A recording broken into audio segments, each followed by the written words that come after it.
اچھی زندگی گزارنے کے لیے عورت میں چند خوبیاں ہونی چاہیے. پہلی خوبی، پہلی خوبی دیندار ہونا، اور یہی بنیادی خوبی ہے.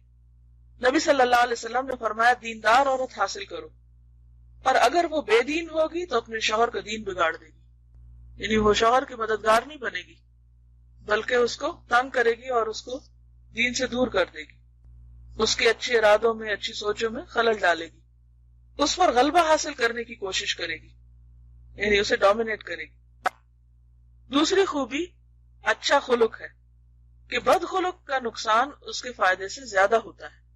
یعنی کسی بھی بد اخلاق انسان سے واسطہ پڑنا، اور خصوصاً بیوی ہو، تو اس میں نقصان ہی نقصان، فائدے کم ہے. تیسری خوبی حسن صورت ہے، کیونکہ اسی سے تو شیطان سے بچاؤ ہوتا ہے. اس لیے جس عورت سے نکاح کا ارادہ ہو اسے دیکھ لینے کا حکم دیا گیا ہے. چوتھی خوبی حق کے مہر کا کم ہونا ہے. حضرت عمر رضی اللہ عنہ نے فرمایا عورت کے مہر گراں نہ رکھا کرو. جس طرح عورت کی طرف سے زیادہ حق کے مہر کا مطالبہ برا ہے، اسی طرح مرد کی طرف سے جہیز کا مطالبہ بھی اچھا نہیں. یعنی اگر کوئی عورت زیادہ مہر کا مطالبہ کرتی ہے، اگر کوئی عورت چاہتی ہے کہ اس کا ہسبینڈ جو ہے وہ اس کو زیادہ بڑا برائڈل گفٹ دے، تو یہ کوئی اچھی بات نہیں.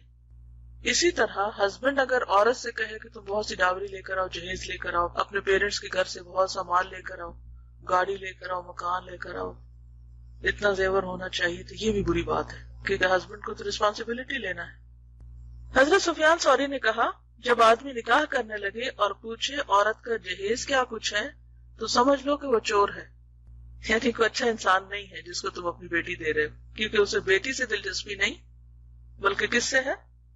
اس کے مال سے کہ وہ لے کے کیا آ رہی. پانچویں خوبی کنواری ہونا ہے، کیونکہ شارع نے اس کی تلقین فرمائی ہے. یہ اس لیے کہ کنواری عورت بنسبت بیوہ یا مطلقہ کے شوہر سے زیادہ محبت کرتی ہے، کیونکہ وہ انڈیوائیڈڈ ہوتی اور اس سے بھی محبت پیدا ہوتی.